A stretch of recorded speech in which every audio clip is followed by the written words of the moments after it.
Even before Israel existed, its founders dreamed of what an Israeli should be.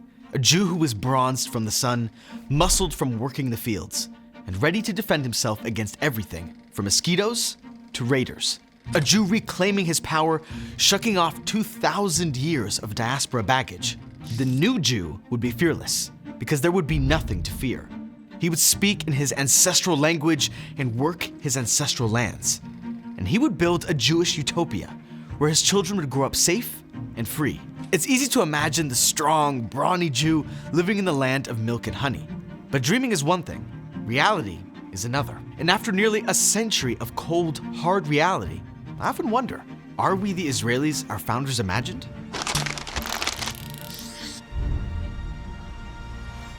Israel is home to 10 million people, which means it's home to 10 million complicated, intricate stories. Whether we're Jewish or Arab, whether we're recent immigrants or here for 20 generations, none of us fits neatly into a box. But spend enough time here and you start to pick up trends, especially among Israeli Jews. You start to slot people into categories, trying to understand how a nation of refugees and Holocaust survivors transformed into this. A tiny, diverse, fractious country crowded with tech bros and farmers, scholars and hippies, pious folks in religious garb, and secretly pious guys with gold chains around their necks and cigarettes hanging casually from the corners of their mouths. From the outside, this is a nation of people with very little in common. I'm a tantric sex coach, and I work with women and couples, and I'm trying to change the world through sex. להיות ישראלי, א' כל, זה לשמור תורה ומצוות. אם אתה לא שומר תורה ומצוות, במה אתה יהודי? במה אתה יהודי? First of all, like, I'm gay, so like, that's the first thing that's coming into my mind. And the second thing, I'm atheist, okay, I not believe in God. חרדי, אותנטי, מסורתי, שומר דת ומסורת, ואוהב את עם ישראל ואת ארץ ישראל. I think it's safe to say that this isn't exactly what the founders of Israel envisioned. After all, they were building a society that didn't exist yet. There was so much they couldn't foresee. They knew that this new country would be a hub for Jews from all over the world, that religious and secular Jews would live side by side, despite their competing visions of Judaism, that they had to create a new national culture that united 2,000 years of diaspora traditions. But no one could have predicted the chaotic, vibrant, multi-layered mishmash that would result when avowed atheists collided with people of faith, or when Jews from all over the diaspora began to mingle and marry, producing new families with unlikely combinations of cultures and customs. Israel's founders didn't know what they didn't know, and yet they hoped that no matter who these future Israelis turned out to be, they'd unite around a sense of shared destiny. It took some time to get there. But nearly 80 years into this hectic Israeli experiment, we've definitely got a distinct culture. And with that culture comes all the fun and ridiculous stereotypes that we both mock and embrace. Israelis are loud, and Israelis are tribal. Stereotypes of Israelis, I think, are those, that they're loud, that they're cliquish, and it's fun. It's part of the fun of being Israeli. And it is often fun to be Israeli. We've got thousands of years of Jewish culture to draw on, and we're masters of turning everything into a punchline, especially our intergenerational trauma. But it took time for us to develop these kinds of tongue-in-cheek inside jokes. In its first 5 years as a country, Israel more than doubled its population, absorbing wave after wave of Jewish refugees from across the world. Every subsequent wave transformed Israeli culture. The country's founders were well aware that neighboring countries had no interest in sharing a border with a Jewish state, but few predicted that the Muslim world would soon expel hundreds of thousands of its Jews, many of them stripped of their assets and sent packing with only the clothes on their backs. And no one predicted that these refugees would utterly upend Israel's character. Israel's founders had envisioned a European-style socialist utopia, full of high-minded secularists who worked the fields by day and read Spinoza by night. They hadn't counted on other types of Jews with their own ideas of what it meant to be Jewish. But as the wide-ranging Jewish diaspora finally came home, East smashed headlong into West, and the results weren't always pretty. Up until the 1970s, most immigrants to Israel came from Arab and Muslim countries. These Jews became known as Mizrachim, literally Easterners. This label set up a false binary between the Jews of the East, who were seen as backwards and primitive, and the Jews of the West, who were considered cultured and enlightened. To many Ashkenazim, many Mizrahim looked and sounded almost exactly like their Arab neighbors. And in early Israel, Arabs were the enemy. That put Mizrahi Jews in a strange and contradictory position. They were too Jewish for their Arab neighbors and too Arab for Ashkenazi Jews. Depending on who you ask, that trauma still stings. תמיד היה גזענות. הלוואי שזה יפסק, זה שנאת חינם. הלוואי שזה יפסיק, אבל שנאת חינם תמיד היה. And yet, despite these early traumas, both Ashkenazim and Mizrahim poke fun at their own stereotypes and at each other. אוהבים לקיים, אוהבים לבזבז. אצל האשכנזים אין את זה. אצל המזרחים יש את זה. הם מדליקים את האוטו, נוסעים לתל אביב, הולכים, מקייפים, משלמים כמה אלפים, אבל מקייפים. אצל האשכנזים אין את זה, לצערנו. The stereotypes are silly, but they crop up again and again. They go something like this. Mizrahim are associated with joy, with good food, and music. Ashkenazim, in contrast, are humorless and uptight, with a strong sense of propriety and an uninspiring cuisine. 70 years ago, these stereotypes might have carried real resentment, and some older folks who experienced discrimination firsthand still feel angry about the way they were treated during Israel's early years. But for young people today, ethnic stereotypes are just another thing to laugh about, even to celebrate. Me after one day living in Tel Aviv. Me after 1 month גר בתל אביב, מה קורה כפרה? Where you from? יו, מה זה לארץ ישראל? ארץ הכי טוב בעולם! And everyone agrees, if you want to celebrate, you gotta learn from the Mizrahi community. אני מזרחי. מה זה אומר להיות מזרחי? מזרחי זה יותר חפלות, יותר זה. אשכנזים זה יותר עם שקט כזה, לא יותר מדי רעש. ומה זה אומר להיות מזרחי? מזרחי ישראלי? זה יותר, אתה יודע, אוכל עם טבלון, זה נקרא.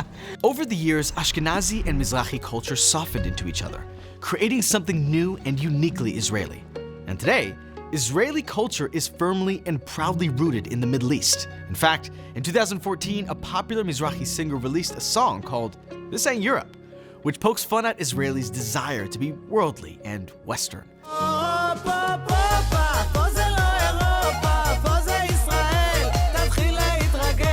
The song ends by reminding Israelis, you're not from London or Amsterdam. No matter where you go, you can't escape your Israeliness. That Israeliness is itself a mashup of East and West, conservative and liberal, religious and secular. We used to say that there's the Eastern Jews and then there's the Ashkenazim, the Western Jews. But so many now are the product of intermarriage. My son's best friend has a father who's half Tunisian, half Turkish, and a mother who's Russian Ashkenazi. So what the heck is that kid, right? And the answer is he's just Yonatan, is what he is, right? And so that mashing together of those identities, I think created a much more unified sense of Israeliness, even as political polarization has risen. For some people, this Israeliness is all that matters. So when I asked them to identify their ethnic background, they looked at me like I was an alien. מה זה מזרחי, מה זה ישראלי? אני לא הבנתי עוד. עכשיו פה במלחמה, דתיים לא נלחמו, אשכנזים לא נלחמו, ספרדים לא נלחמו, כולם נלחמו. אולי בקטע יותר... כמה מתו גם כן, מפה, מפה, מפה. אתה בא אומר לי, ישראלי מזרח, אני לא קונה את הדבר הזה. לא, אני מתכוון בקטע טוב. כולם ערבים זה לזה. אם אני עכשיו יוצא איתך לקרב, אני מזרחי ואתה אשכנזי, אתה שמאלני, אני ימני. עכשיו אם יבוא מישהו לראות עליך, אני לא אגן עליך. אז מה זה כל השטויות האלה? In fact, the more people I talked to, the more I heard some variant of this. Despite deep and abiding disagreements, outside pressure seems to have brought Israelis much closer to one another than ever before, changing their sense of who they are. The Middle East is famous for its warmth and hospitality.